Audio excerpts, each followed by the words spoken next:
Hello friend, BRS class में आपका स्वागत है। मेरा नाम रवि भूषण है और मैं एनसीईआरटी ज्योग्राफी क्लास 6 का चैप्टर नंबर 8 पढ़ाने वाला हूँ आज। इससे पहले भी मैंने 1 to 7 जो चैप्टर है उसको मैंने पढ़ा दिया है। आप मेरे वीडियो में जाके मेरे चैनल पे जाके उस वीडियो को देख लीजिए। आपको बहुत बढ़िया से उसको समझ में आ जाएगा, क्योंकि किसी भी चीज़ों को समझने के लिए, जैसे कि अभी तो जो 8 चैप्टर है, इसके पहले इसको समझने के लिए इसके पहले वाले चैप्टर को जब तक समझेंगे नहीं तो आपको ये वाले चैप्टर नहीं समझ में आएंगे। क्योंकि ज्योग्राफी तो इतना इंटरेस्टिंग सब्जेक्ट है जो कि चैप्टर वाइज चैप्टर या किसी भी चीज़ों को समझने के लिए उसके पहले बेसिक चीज़ को समझना बहुत ज़्यादा ज़रूरी होता है। तो इसलिए आप उस वीडियो को देख लीजिए। चलिए, आज हम जो भी चीजें, आज का जो चैप्टर है वो भारत, जलवायु, वनस्पति तथा वन्य प्राणी। भारत, जलवायु, वनस्पति तथा वन्य प्राणी। अब ये क्या है, इसको, इस चैप्टर को आप देखते ही आप समझ रहे होंगे क्या है। भारत में किस प्रकार का जलवायु होता है, वनस्पति किस प्रकार का पाया जाता है, वन्य प्राणी किस प्रकार का पाया जाता है, ये सब चीजें इन चैप्टरों में दिखाया गया है। वैसे तो इसमें उतने अच्छे लेवल पे नहीं, लेकिन जो भी क्लास 6 के अकॉर्डिंग जो भी चीजें इसमें समझाई गई है, उम्मीद करते हैं कि बेहतर आपको समझ में आएगा। मेरा प्रयास यही रहेगा। अब देखिए, इन चैप्टरों को समझने से पहले पहले आप खुद इस चीजों को देखिए, क्योंकि ये जरूरी नहीं है कि जो भी जगह पे हम रह रहे हैं उसका जो जलवायु है या वनस्पति है या वन्य प्राणी है वो एक टाइप का दूसरी जगह पे हो। आप खुद ही इंडिया में देख लीजिए, जो चीजें हमें पूर्वोत्तर में मिलता है, चाहे जैसा जलवायु पूर्वोत्तर में है, चाहे जैसा जलवायु वन्य प्राणी जो भी चीजें हैं वो जैसे पूर्वोत्तर में है वैसे आपके साउथ में नहीं दिखेगा। वैसे आपको नॉर्थ इंडिया जो जैसे कश्मीर वश्मीर हुआ उस वाले क्षेत्र में नहीं होगा, या सेंट्रल जितने भी बिहार, यूपी, मध्य प्रदेश है, ऐसी जगहों पे अलग अलग जलवायु दिखेगी। तो हर जगह का उसी तरह से अगर कंट्री लेवल पर देखा जाए तो जैसे कि अफ्रीका है, वहाँ का जलवायु कुछ और होगा, अमेरिका का जलवायु कुछ और होगा, रशिया का जलवायु, चाइना की जलवायु, चाइना और हमारे में बीच में बहुत सारी अंतर हो जाती है, क्योंकि होती नहीं अगर माउंट एवरेस्ट हमारा नहीं होता। तो ये सब चीज़ें हमें भी बहुत सारे ठंडे, हमें जो ये सब चीज़ों का प्रभाव जो वेस्टर्न जो कंट्री है जिसमें देखने को मिलता है हमें मिलता है, क्योंकि हमारा माउंट एवरेस्ट है जिसकी वजह से बहुत सारी हवाएं हैं उधर से रोक लेती है, और हमारे जो उष्णकटिबंधीय जो क्षेत्र है उसकी वजह से इस सब चीज़ों पे प्रभाव पड़ता है। तो आज हम उसको देखेंगे, क्योंकि ये सारी चीज़ें इसमें आपको पढ़ाएंगे। तो चलिए पहले चैप्टर को लाइन बाय लाइन इसको देखें कि क्या क्या इसमें देखेंगे। आप मौसम के बारे में प्रतिदिन समाचार पत्रों में पढ़ते हैं, बिल्कुल अलग अलग समय पे, क्योंकि टीवी चैनल पे या पर पेपर में दिखाता है, हर दिन का मौसम अलग अलग दिखाता है। कहीं बारिश होता है, कहीं धूप होता है, कहीं बारिश का चाहे भूकंप आ गया या कहीं बाढ़ आ गया, वो सब चीज़ों के बारे में, या आप मौसम के बारे में टीवी पे भी देखते हैं कि अभी यहाँ पे बारिश होने वाला है, यहाँ का मौसम ऐसा होने वाला है, धूप आने वाला है। ये सारे, ये आपको टीवी पे क्या, आपको मोबाइल पे भी वेदर वाला जो ऑप्शन आता है, ऐप आता है, उसमें आप देख सकते हैं। ये सब चीज़ें कैसे होता है, ये सब चीज़ें उसी के थ्रू होता है, टेलीविजन पर देखते हैं अथवा दूसरों को इस संबंध में बातें करते हुए सुनते भी। जरूर ऑब्वियसली आप जानते हैं कि मौसम वायुमंडल में दिन प्रतिदिन होने वाला परिवर्तन है, क्योंकि एक जैसा तो होता नहीं है। जो सुबह है वो शाम में तो दिखेगा नहीं, और जो आज है वो कल दिखेगा नहीं। ऐसा नहीं है कि आज का जो मौसम है वो कल भी वैसा ही होगा, हो सकता है कि उसके बराबर हो, लेकिन टेम्परेचर कुछ आगे पीछे दिखेगा। और जो सुबह दिखेगा, सुबह का टेम्परेचर कुछ और होगा, दिन का टेम्परेचर कुछ और होगा। तो इनमें बदलाव होते हुए नजर आता है। इसमें तापमान, वर्षा, सूर्य का विकिरण इत्यादि शामिल होता है। सही बात है, इसमें तापमान भी होता है, वर्षा भी होता है, सूर्य का जो विकिरण होता है इत्यादि इसमें शामिल होता है। उदाहरण के लिए मौसम कभी गर्म या कभी ठंडा होता है। मौसम होता है कभी गर्म होता है, कभी ठंडा होता है, कभी कभी आसमान में बादल छा जाते हैं। आप देखते होंगे एक प्रकार का मौसम तो होता नहीं है जो हमें दिनचर्या डेली के चीजों में हमें जो देख, कभी वर्षा होता है।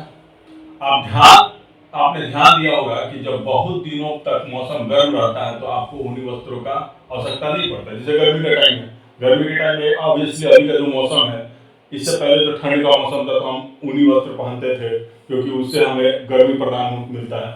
और अभी के टाइम में क्या होता है, अभी हम मोटे कपड़े नहीं पहन सकते, जिसका वजह ये है कि हमारा मौसम अभी जो है गर्म है।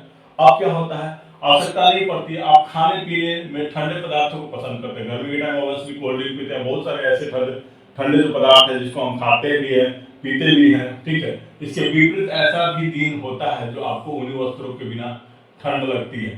सही बात है, जो ठंडी का टाइम होता है हमको दिसंबर जनवरी का जो टाइम होता है, नवंबर का टाइम होता है, उसमें क्या होता है ठंड लगता है, जिसकी वजह से हमको उन्हीं कपड़ों की जरूरत पड़ती है। ठंडी और तेज हवाएं चलती है, उस समय तो ठंड और तेज हवा, इसी वजह से तो हमारा टेम्परेचर कम रहता है, जिसकी वजह से हमें ठंड लगता है। इन दिनों में आप गर्म चीजें खाना भी पसंद करते हैं। अब ठंडी के टाइम में देखिए बहुत ऐसी चीजें हैं जो हम गर्म टाइप की चीजें, अब उस समय आप तो कोल्ड ड्रिंक नहीं पी सकते ना, उस समय तो हम ज्यादा प्रयास करते हैं कि गर्म चीजें खाएं। तो समानता भारत में प्रमुख मौसम होते हैं, किस किस प्रकार के मौसम होते हैं इस प्रकार देखिए। दिसंबर से जो फरवरी का जो मौसम होता है बहुत ही ज्यादा ठंडा होता है। इसके पहले वाले चैप्टर में आप पढ़े देखेंगे वीडियो तो आपको पता चल जाएगा कैसे इन जो मौसम के बारे में जो दिखाया गया कि कैसे किस समय पे मौसम का बदलाव होता है, किस समय ठंड होता है, क्यों, क्या रीजन है, इसको दिखाया गया है। तो आप पहले, इसीलिए मैं बोल रहा हूँ थोड़ा सा इसका पहले वाला जो भी क्लासेज हुआ है उसको पढ़ लीजिएगा, ठीक है। मार्च से जो मई का जो मौसम होता है थोड़ा गर्म होता है, बहुत हम नहीं बोलेंगे कि बहुत गर्म होता है, जिसको हम बसंत ऋतु के नाम से भी जानते हैं। जून से जो सितंबर का जो मौसम होता है दक्षिण पश्चिम मानसून की वजह से, इस समय क्या होता है, इस समय गर्मी तो होता है, ठीक है, लेकिन क्या होता है इस समय जून से जो सितंबर का जो मौसम होता है दक्षिण पश्चिमी मानसून होता है। दक्षिण पश्चिम मानसून किसको बोलते हैं, ठीक है, ये दक्षिणी हो गया, ये पश्चिमी क्षेत्र हो गया, ये ईस्ट हो गया, ठीक है। तो इस तरफ से हमारा जो मानसून जो हवाएं चलती है इसकी वजह से क्या होता है गर्मी पड़ती है, और इसकी वजह से क्या होता है, ये अपने साथ जितनी भी चीजें आगे मैं पढ़ूंगा तो आपको समझ में आएगा। तो ये क्या होती है अपने साथ में क्या होती है, नमी लेके आती है, जिसकी वजह से इधर वर्षा होती है, ठीक है। यही दक्षिण पश्चिम मानसून जो चलती है, ठीक है, जिसकी वजह से इधर वर्षा भी होता है और गर्मी भी होती है। गर्मी का रीजन ये होता है कि पहले क्या होता है कि इधर की जो हवाएं होती है, जो नॉर्मल हवाएं होती है, पहले तो क्या होता है कि देखिए पहले हम इस चैप्टर को पढ़ लेते हैं फिर आपको समझाएंगे उसमें आगे आगे, क्योंकि पहले फिर उसी को हम फिर दोबारा रिपीट करना पड़ेगा। तो आगे अक्टूबर और नवंबर में मानसून लौटने का मौसम शरद कहलाता है। अब क्या होता है कि जो मानसून यहाँ पे आ जाती है वो लौटती है, ठीक है। लौटने की वजह से क्या होता है, ये मानसून क्या होता है शरद का मौसम होता है जो अक्टूबर नवंबर में होता है। यहाँ पे क्या होता है, यहाँ पे अब जब लौटती है तो इस वाले क्षेत्र में बारिश होता है। अब देखिए आगे आगे सब चीजें आपको दी जाएगी चैप्टर में। अब देखिए शीत ऋतु, ठंडे मौसम में सूर्य की सीधी किरणें नहीं पड़ती है। ऑब्वियसली जो जैसे ठंडी के टाइम हम देखते हैं तो सूर्य की किरणें सीधी नहीं पड़ती, जिसके परिणाम स्वरूप क्या होता है उत्तर भारत में तापमान कम हो जाता है। अब तापमान कम होने के कारण क्या होता है, आपको ठंड पड़ने लगती है। अब जो ग्रीष्म ऋतु है, ग्रीष्म ऋतु में क्या होता है गर्मी का मौसम है, सूर्य की किरणें अधिकतर सीधी पड़ती है। अब ये ठंडी और गर्मी होने का रीजन क्या होता है कि सूर्य की किरणें प्रत्यक्ष रूप से नहीं पड़ती, जिसकी वजह से हमारा जो वातावरण है गर्म नहीं हो पाता, जिसकी वजह से हमको गर्मी नहीं लगती है। और गर्मी का मौसम में सूर्य की किरण प्रत्यक्ष रूप से पड़ती है, जिसकी वजह से बहुत ज्यादा उसमें प्रदान होता है, जिसकी वजह से हमें गर्मी लगती है। तो वही सब चीजें इसमें दिया गया। तापमान बहुत अधिक हो जाता है, दिन के समय गर्म और शुष्क पवन बहती है, जिसे लू कहा जाता है। अब लू का क्या रीजन होता है, जो दिन के समय लू क्यों होता है, लू अक्सर क्या होता है जो नीला वायु जो हवा होता है ना, या पहले रुकिए इसको मैं धीरे धीरे समझाता हूँ। इसको एक थोड़ा सा मैं टाइम लास्ट में लूंगा, लास्ट में लेके आपको बिल्कुल इसको पहले आप चैप्टर के जैसे चैप्टर दिया पहले उसको पढ़ते हैं, बाद में आपको लास्ट में एक बहुत ब्रीफ में मैं उसको समझाऊंगा, थोड़ा टाइम लगेगा तो आपको, लेकिन ये चैप्टर बहुत अच्छे से समझ में आ जाएगा। पहले दक्षिण पश्चिमी मानसून, दक्षिण पश्चिमी मानसून किसको बोलते हैं, ये वाला पोर्शन को, ठीक है, इसको दक्षिण पश्चिमी मानसून, ठीक है। यह मानसून आने तथा आगे बढ़ने का मौसम है। यह मानसून के अब यही जो दक्षिण पश्चिम मानसून होता है, जो आगे मतलब कि ये फर्स्ट मानसून आने का ये एक इंडिकेशन होता है, ठीक है, जिसको कि ये अब क्या होता है, यह मानसून आने तथा आगे बढ़ने का मौसम। इस समय पवन बंगाल की खाड़ी तथा अरब सागर से उत्तर की ओर बहती है। अब देखिए अरब सागर ये वाला हो गया, बंगाल की खाड़ी कौन सा हो गया, ठीक है, बंगाल की खाड़ी ये वाला हो गया, ठीक है। अभी क्या होता है इधर से भी मानसून बहती है और इधर से भी मानसून बहती है, और क्या होता है स्थल की तरफ हमारे मतलब भारत के क्षेत्रों में बहती है।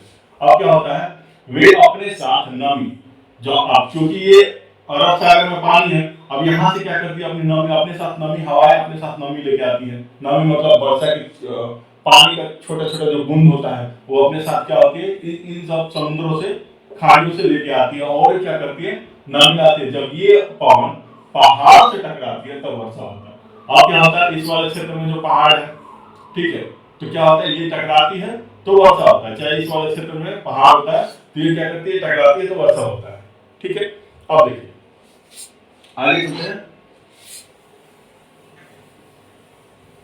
अब इतना तो समझाने की जरूरत नहीं है, क्योंकि पहाड़ से टकराती है तो वर्षा क्यों होता है। अब कोई चीज है, हम मान लीजिए कि बाल्टी में ही पानी लेके जा रहे हैं, अचानक कोई दीवार पड़ गया, ठीक है, बहुत तेजी से जा रहे हैं, अचानक कोई दीवार पड़ेगा और दीवार में क्या हुआ, हम जाके टकरा गए, तो गिरा, तो बाल्टी का पानी गिरेगा ही ना, बाल्टी में है चाहे ग्लास में है तो गिरेगा ही, क्योंकि उसकी अब वही की रुकावट नहीं होता तो क्या होता, नहीं गिरता। तो वही सेम चीजें हैं, ये इसका जो ऊंचाई होता है, हवा का ऊंचाई होता है, उसे पता भी नहीं होता है। कुछ ज्यादा आप उससे ज्यादा, जैसे जितना ऊंचाई पे हवा उड़ता है वो बहता है, उससे ज्यादा ऊंचाई पे पहाड़ी होती है। अब ये अपने साथ जो नमी लेके आती है, क्या होता है, अचानक इसको रुकावट पैदा हो जाता है। अब रुकावट पैदा होगा तो क्या करेगा, ये पानी तो गिरेगा ना, इसी वजह से इससे बारिश होता है।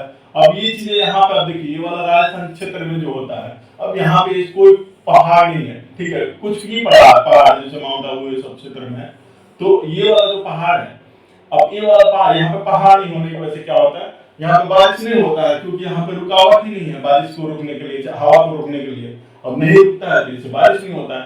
अब इन सब क्षेत्रों में क्या होता है कि पहाड़ी क्षेत्र है, जिसकी वजह से बारिश होता है। ये वाला क्षेत्र है, यहाँ पे भारत का पूर्वोत्तर क्षेत्र है, जहाँ पे पहाड़ी क्षेत्र है, जो अपना माउंट एवरेस्ट का क्षेत्र है, ये क्या होता है, यहाँ तक गुजरा हुआ है, जिसकी वजह से इसमें टकराता है। या इस वाले कोस्टल एरिया पे क्या होता है, यहाँ पे पहाड़ी है, ठीक है, तो यहाँ पे भी टकराता है, तो यहाँ पे टकराने के बाद क्या होता है, पहला बारिश तो इसी क्षेत्र में होता है, फिर उसके बाद ये हवा चलती है, तो अपने साथ, क्योंकि बैक टू बैक तो हवा चल रही है ना, तो हवा चल रही है तो फिर यहाँ जो सफिशिएंट हो जाता है, फिर ये आगे बढ़ते जाती है, फिर इस तरह से इधर से उसी तरह से हवा बहती है। अब देखिए आगे चलते हैं।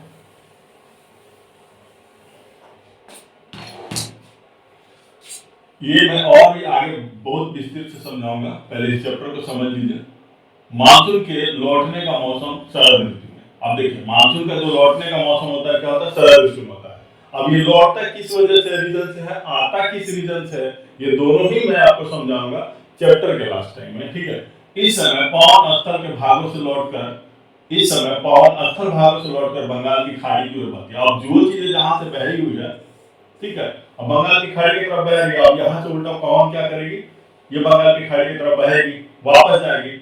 यह मानसून लौटने का मानसून होता है भारत के दक्षिण भाग में, विशेषकर तमिलनाडु, आंध्र प्रदेश में इस मौसम से में वर्षा होती है, ठीक है। अब क्या होता है कि इस समय जब लौटती है तो फिर ये टकराती है, तो टकराती है क्या है, इस वाले क्षेत्र में टकराती है, जिसकी वजह से क्या होता है, यहाँ पे वर्षा होती है, ठीक है। वर्षा होती है किसी स्थान पर अनेक वर्षों में मापी गई मौसम की औसत दशा को जलवायु कहा जाता है। किसी स्थान पर अनेक वर्षों में मापी गई मौसम की औसत दशा को जलवायु कहा जाता है, क्योंकि उसका जलवायु को कैसे, उसको वहां का जलवायु पूरे फॉर्म को जलवायु इसलिए बोला जाता है कि वहां का औसत जो दशा होता है उसको मापा जाता है। कभी ठंड होता है, कभी गर्मी होता है, कभी ये सब चीजें होती है, शरद ऋतु, ये सब चीजें होती है। तो उस केस में क्या होता है, उसका जो औसत जो उसको दशा को देखा जाता है, उसको हम जलवायु कहते हैं, ठीक है। अब देखिए आगे बढ़िए।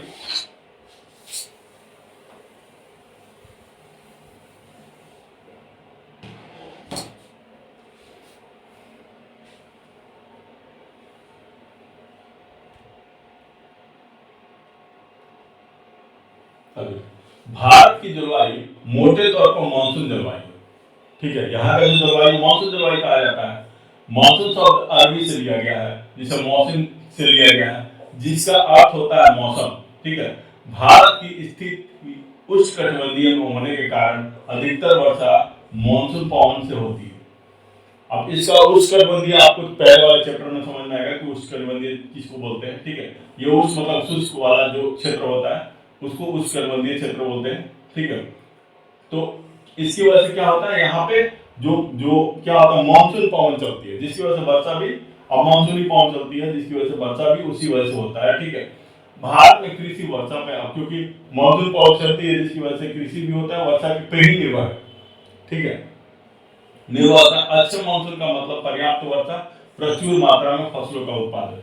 जैसा मानसून होता है वैसा ही आपको फसल पे प्रभाव पड़ता है। जैसे राजस्थान में है, राजस्थान में मानसून बहुत अच्छा नहीं होता, बहुत ज्यादा वहाँ पे गर्मी पड़ता है, जिसकी वजह से वहाँ का फसल कुछ अलग होता है, बहुत कम होता है। वही आपका जो हमारा उत्तर प्रदेश, बिहार या बंगाल, यहाँ का मौसम जो है बहुत अच्छा होता है। यहाँ पे हर प्रकार का जो फसल होता है बहुत अच्छे से होता है, क्योंकि यहाँ पे बहुत ज्यादा धूप भी नहीं पड़ता है, या सेंट्रल में बहुत ज्यादा धूप भी नहीं पड़ता है, बहुत बारिश भी होती है, लेकिन जिसको फसल के हिसाब से उसको हर चीज मिल जाती है। देखिए आगे किसी स्थान की जलवायु उसकी स्थिति, ऊंचाई और समुद्र से दूरी तथा ऊंचाई पर निर्भर करता है। सही बात है।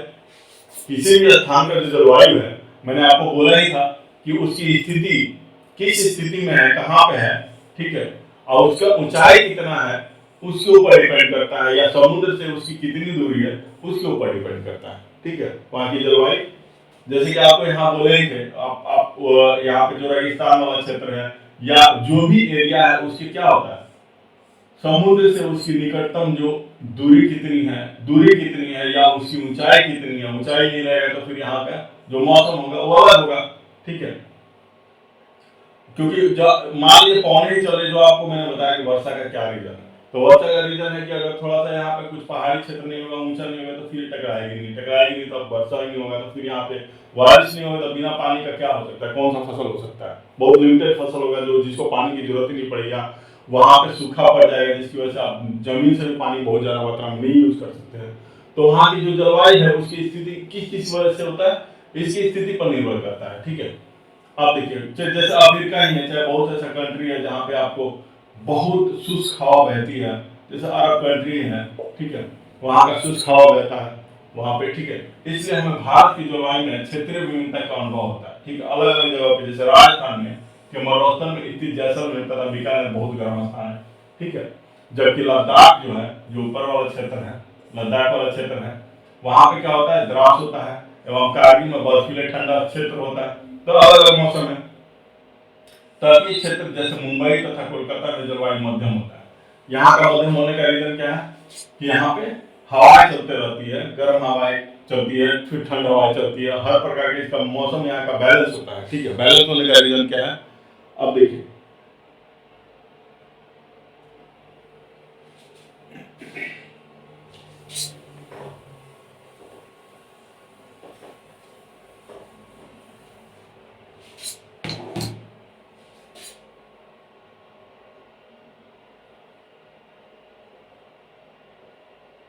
वे ना ही अधिक गर्म और ना ही अधिक ठंडे होते। ठीक है, समुद्र तट पर होने के कारण ये स्थान बहुत अधिक आर्द्र है।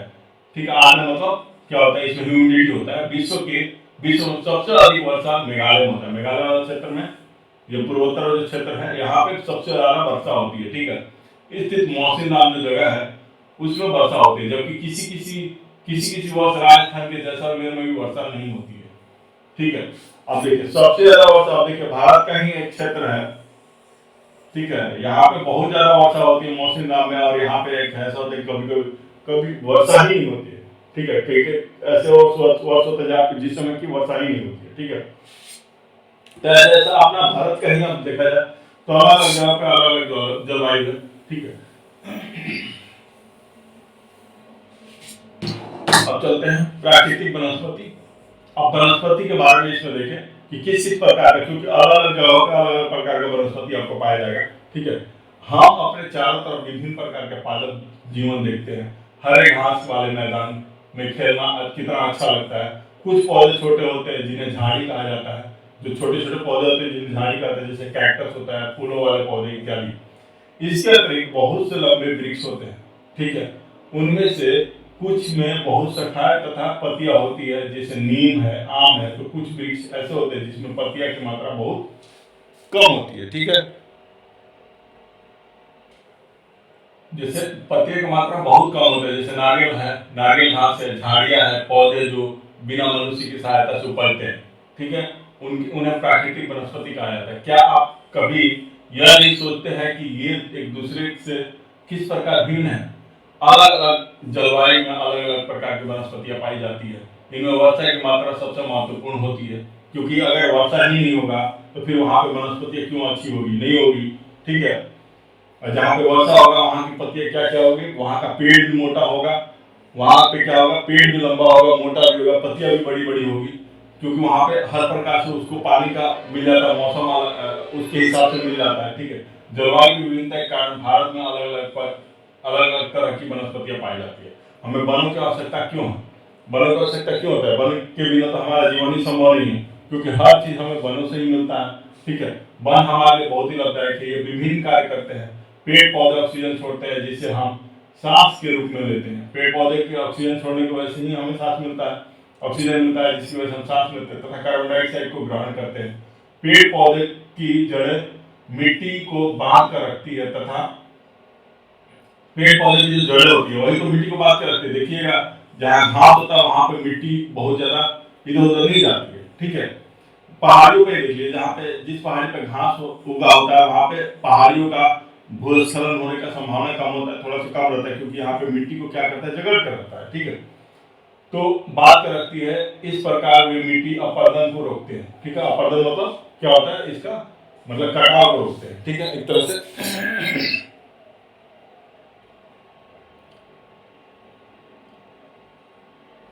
अब देखिए, वनों से हमें क्या क्या मिलता है?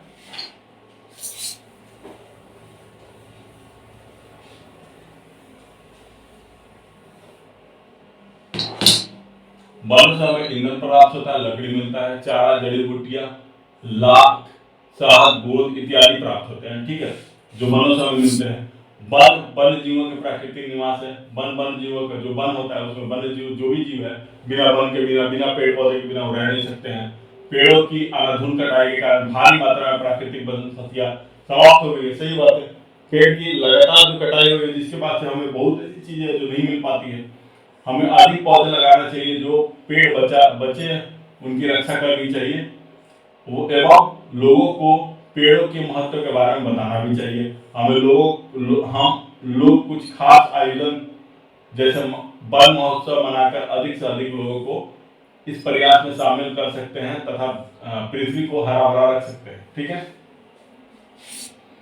अब इससे क्या होगा, पेड़ों को बचाने के लिए बहुत सारा लोगों को आप थोड़ा सा जानकारी प्राप्त करा कि बहुत ऐसे लोग हैं जिसको पता ही नहीं है कि कहाँ से हमें ऑक्सीजन मिलता है। हमारी इंडिया की साक्षरता इतनी अच्छी है कि बहुत ऐसे लोग हैं उनको पता ही नहीं कि पेड़ पौधे से हमें ऑक्सीजन नहीं प्राप्त होता है। ठीक है, अगर होता तो इतनी कटाई नहीं होती। ठीक है, यहाँ पे तो ऐसा हो गया कि बस रहने के लिए चाहिए हमको घर, लेकिन ऐसा नहीं है। लोगों को ये नहीं समझ में आ रहा है कि रहने के लिए ठीक है, घर बनाना है तो पेड़ की कटाई करना है, जो पेड़ को काट देते हैं। लेकिन एक ऐसा, अगर पेड़ ही हट जाए, ऑक्सीजन ही नहीं मिले, तो घर बना के क्या करेंगे ये बताइए। ठीक है, लेकिन लोगों को क्या, कौन समझाएगा?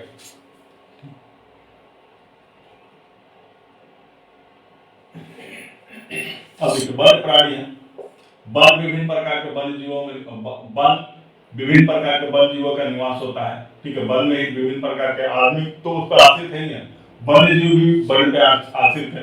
वनों में जंतुओं की हजारों प्रजातियां तथा बड़ी संख्या में विभिन्न प्रकार की सरीसृप, अभयचर, पक्षी, स्तनधारियों, कीटों एवं कृमियों का निवास होता है। ठीक है, ये बहुत सारी चीजें हैं जो वन में मिलते हैं, आप देखते ही हैं। बाघ हमारा राष्ट्रीय पशु है। ठीक है, यह देश के विभिन्न भागों में पाया जाता है। गुजरात के गिर वन में एशियाई शेर का निवास है। जो गुजरात का जो गिर वन है उसमें एशियाई शेर का निवास है। हाथी एवं सींग वाले जो गैंडे हैं असम में पाए जाते हैं। ठीक है, यहाँ होने का रीजन क्योंकि यहाँ पे बड़े बड़े पेड़ हैं, इनको खाने के लिए दिक्कत नहीं होती। देखिए, जगह के हिसाब से ही आपको जानवर भी मिलते हैं। रेगिस्तान में आपको क्या होता है, ऊँट मिलते हैं। ऊँट यहाँ पे नहीं मिलेंगे, यहाँ पे नहीं मिलेंगे, यहाँ पे नहीं मिलेंगे। हाथी अगर मिलेगा भी तो यहाँ पे मिलेगा, नहीं तो ये वाले क्षेत्र में मिलेगा। रीजन क्या होता है, यहाँ वाले क्षेत्र में बहुत ज्यादा जो हरा भरा है, यहाँ पे इस वाले क्षेत्र में बहुत ज्यादा वन है। वन का होने का भी रीजन क्या है, वर्षा। ठीक है, ये सब चीजें कुछ ना कुछ एक कारण होता है जिसकी वजह से वहां पे जो वन्य जीव भी होते हैं कुछ अलग ही होते हैं। ठीक है, अब चलिए आगे देखते हैं।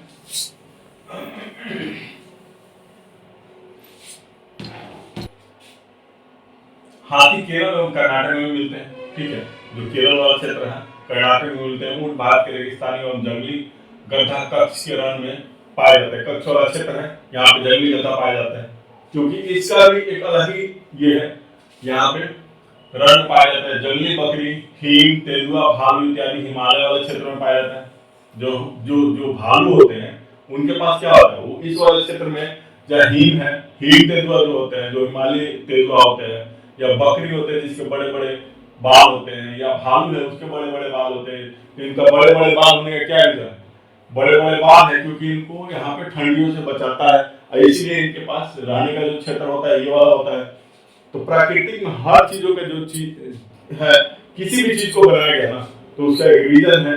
यहाँ वाले क्षेत्र में इनका पाया जाने का ये भी एक रीजन है, क्योंकि यहाँ पे ठंड प्रदेश है, ठीक है। अब क्या होता है, हिमालय क्षेत्र में पाया जाता है। इनके अतिरिक्त बहुत से दूसरे जानवर जैसे बांदर, सियार, भेड़िया, नीलगाय, चीतल इत्यादि हमारे देश में पाए जाते हैं। ये वाले तो हर जगह मिल जाते हैं आपको, ठीक है।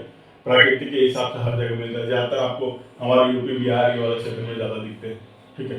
भारत में पक्षियों की भी ऐसी ही प्रचुरता है, ठीक है। जैसे आपको जानवर मिले हैं वैसे ही पक्षियां हैं। और पक्षी क्या है, मोर है, मोर राष्ट्रीय हमारा पक्षी है। भारत में पक्षी जो है, तोता है, मैना है, कबूतर है, बुलबुल है, बत्तख है। ये सब चीजें जो है हमें ज्यादातर देखने को मिलता है। वैसे तो बहुत ऐसी पक्षी है जो जगह जगह के हिसाब से होती है, लेकिन ये ज्यादातर हमें देखने को मिलता है।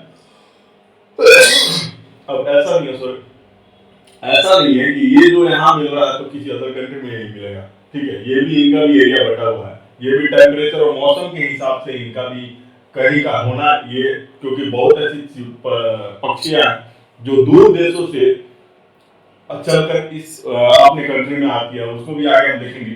अन्य बहुत सारे राष्ट्रीय पक्षी उद्यान है जो पक्षियों को उनका प्राकृतिक निवास प्रदान करते हैं। उद्यान शिकारियों से पक्षियों की रक्षा होती है। क्या आप जानते हैं, क्या आप अपने क्षेत्र में पाए जाने वाले 5 पक्षियों के नाम बता सकते हैं? ठीक है।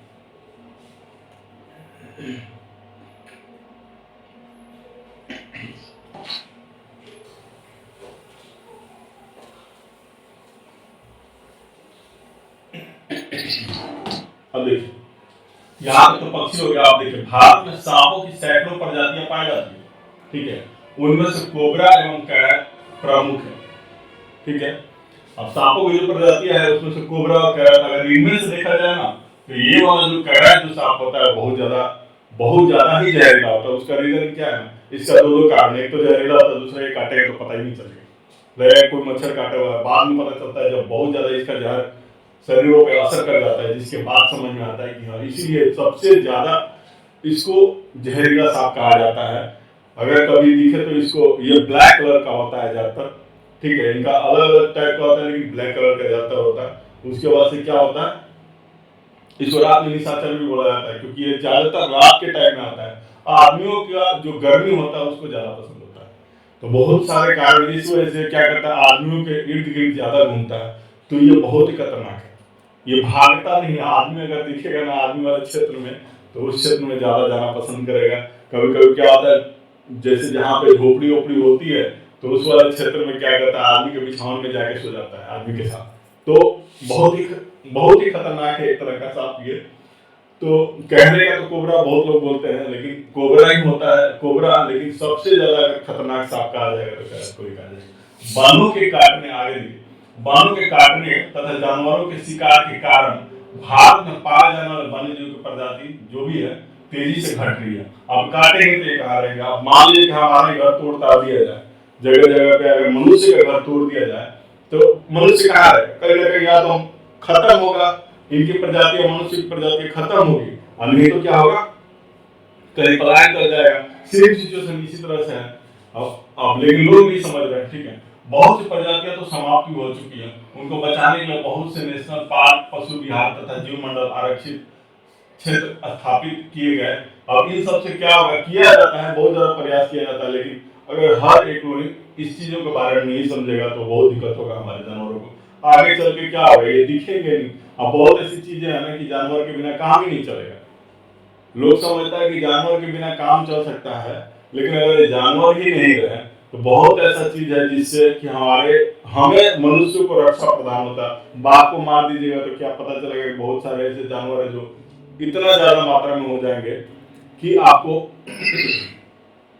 फिर वो क्या करेंगे, मनुष्यों के क्षेत्र में आना शुरू कर देंगे।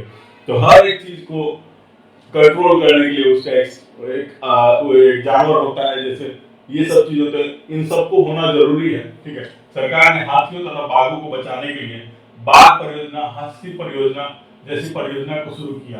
क्या आप भारत के कुछ पशु विहारों के नाम मानचित्र पर उनकी स्थिति बता सकते हैं? ये देखिएगा,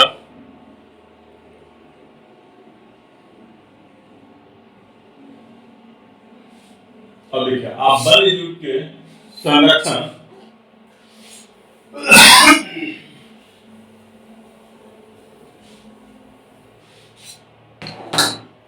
आप वन्य जीवों के संरक्षण में भी अपना हाथ बढ़ा सकते हैं। वन्य जीव जितने भी हैं उनको संरक्षण करने के लिए हाथ बढ़ाया जा सकता है, लेकिन प्रयास कौन करता है? इतना प्रयास कोई करता ही नहीं है, सब कोई अपने बारे में ही सोचता है। आप जानवरों के शरीर के विभिन्न अंगों जैसे हड्डी, सींग, पंख से बने पदार्थों को खरीदने से इनकार कर सकते हैं। जैसे इनके साथ जानवरों का ये सब चीजों, हड्डी का, सींग का, पंख का बहुत ज्यादा मतलब कि मार्केट में सेल होता है, जो कि अगर लोग ही खरीदना बंद कर दे तो क्या होगा? इनका बचत होगा, इनका बिक्री ही नहीं होगा, जिससे क्या होगा? इनका जीवन, मतलब जीवन क्या होगा? बचा रहेगा। ठीक है, अब देखिए लिखा ही हुआ, प्रत्येक वर्ष हम लोग अक्टूबर के पहले सप्ताह को वन्य जीव सप्ताह कहते हैं। जो अक्टूबर का जो पहला जो सप्ताह होता है उसको वन्य जीव सप्ताह कहते हैं, ताकि वन्य जीव के निवास को संरक्षित। अब देखिए, अब वर्षा होने का क्या रीजन है? ठीक है, जो गर्म हवाएं होती है वो क्या होती है? हल्की होती है, और जो ठंडी हवा होती है वो क्या होती है? भारी होती है। भारी होने का क्या है रीजन? कि उसमें नमी होती है। अब नमी होती है तो क्या होता है? इसका हवा का जो भारीपन होता है, ठीक है, भारी होती है। अब यही क्या होता है कि धूप की वजह से क्या होता है? इस हवा में धूप जब पड़ता है तो क्या होता है? इसका जो नमी है वाष्पीकृत होकर ऊपर चली जाती है। तब क्या होता है? ये हवा क्या होता है? इस हवा का जो वेट है वो कम हो जाता है। अब यहाँ पे क्या होता है? कम हो जाता है। अब देखिए क्या होता है, जब इन क्षेत्रों में जून से जो पहला वाला टाइम जो होता है, जो जब लगातार लू चलती है, आप देखेंगे लगातार लू चलती है। लू होने का रीजन क्या होता है? कि अभी यहाँ से हवाएं नहीं चली रहती, और उसका रीजन क्या होता है? कि यहाँ पे क्योंकि ठंडी का जो मौसम जो होता है, जो फरवरी मार्च तक जो मौसम होता है, क्योंकि यहाँ पे ठंड तो ऑलरेडी रहता है, ठंड रहता है, तो यहाँ पे क्या होता है? हवा का जो भारीपन होता है वो अवेलेबल रहता है।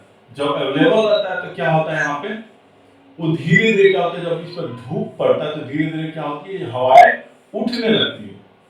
अब इसके बारे में बात नहीं कर रहे, जो दक्षिण पश्चिम में मानसून होता है या इधर से जो हवाएं चलती है, मैं इसके बारे में नहीं बात कर रहा हूँ, पहले इसको समझिए। अब क्या होता है? यहाँ पे हवाएं तो मौजूद रहती है। अब क्या होता है? इस पे जो इसमें नमी होती है, ठंड का मौसम होता है, तो इस क्या होती है? हवाएं भारी होती है। अब ये क्या होता है? इस पर लगातार, क्योंकि मार्च के बाद से धीरे धीरे क्या होता है? गर्मी पड़ने लगती है। जब गर्मी पड़ने लगती है तो यहाँ पे क्या होता है? ये वाष्पीकृत होकर हवा ऊपर उठने लगती है, उड़ने लगती है। अब लगातार धीरे धीरे क्या होता है? एक ऐसा टाइम होता है कि ये पूरी तरह से हवाएं ऊपर उड़ जाती है। अब तो ये तो चल नहीं रही है, ये भी क्या होता है? चल, मैं ये नहीं बोल रहा कि नहीं चल रही। अब क्या होता है कि जब इनकी जो नमियां खत्म हो जाती है तो क्या होता है? लोकल हवाएं को खींचने लगती है। अब ऐसा तो नहीं कि उठ के एक बार सीधे यहाँ पे आ जाएगी, इसको भी तो आने में धीरे धीरे धीरे धीरे कवर करेगा। धीरे धीरे क्या होगा? यहाँ का खाली होगा तो इधर वाला पोर्शन भरेगा, भरते भरते क्या होगा? यहाँ पे जैसे कि क्या करेगा? ये भरेगा, ठीक है, पहले यहाँ वाला हवा आएगा, फिर इधर से उसी स्टेप में मान लीजिए यहाँ से एक स्टेप चला है तो यहाँ वाला जो इधर वाला जो जो इर्द गिर्द वाला है वो हवा पहले जाएगी। तो इसमें जब नमी होती है, नमी जब खत्म होती है तो लोकल जो हवाएं होती है, क्योंकि जो लोकल हवाओं में तो आपको ना यहाँ पे नदियां है ना कुछ है, नदियां भी है तो नदियां से कितना नमी खींचेगा, जिसकी वजह से मौसम ठंडा हो सकता है। तो इस केस में क्या होता है कि लोकल हवाएं बहुत शुष्क होता है, तो उसको जब उसका जो लोकल हवा चलती है जिसको हम लू बोलते हैं, इसमें नमी नहीं होती है। नमी नहीं होने के कारण से लोकल हवाएं चलती है, जो लू होती है। अब इसमें इतनी गर्मी हो जाती है जो आप बर्दाश्त नहीं कर पाएंगे। जब दिन के टाइम में आपको वही वो समय होता है, क्योंकि उसका नमी ना होने की वजह से जो लोकल हवा की वजह से वो उसको हम लू का नाम देते हैं इंडिया में, ठीक है। तो वो क्योंकि गर्म हवा होती है, अब क्या होता है कि ये जब उठने लगती है ऊपर, जब ये ऊपर उठने लगती है तो यहाँ का जो स्पेस धीरे धीरे खाली होने लगता है। जब खाली होगा तो क्या होगा? अब इधर से जो हवा है जो चल रही है धीरे धीरे क्या करेगी, बढ़ते जाएगी। तो यहाँ का अब ये खाली हुआ तो ये हवा क्या हो रहा है, एक तरफ ये खाली होते जा रहा है, एक तरफ इसका जो प्रेशर जो पड़ रहा है, वायु दाब जो प्रेशर कहा जाता है, जब खाली होता है ऑब्वियसली जब खाली होगा जो बोतल है, बोतल में भी तो हवा बाहर रहता है, उसको चिपका दीजिए क्या हवा निकल जाएगा। तो उसी तरह क्या होता है, ये खाली होता है तो धीरे धीरे क्या होता है, वायु दाब पड़ता है, तो इसको क्या करता है, अब इधर से हवाएं चलती है। तो जब इधर से समुद्र की तरफ से जो हवाएं चलेगी तो अपने साथ तो ऑब्वियसली है कि जो समुद्र के ऊपर से जो हवाएं चल रही है तो अपने साथ तो पानी का कण भी तो लेके चलेगी। तो जब पानी का कण लेके चलेगी तो क्या होगा, अब जैसे जैसे क्या होता है यहाँ की खत्म होते जाती है, यहाँ से भरते जाता है, मतलब ऐसा नहीं है कि यहाँ से उठ के यहाँ गया, पहले यहाँ से उठेगी तो फिर यहाँ पे इक्वेटर से ही चलता है, ठीक है।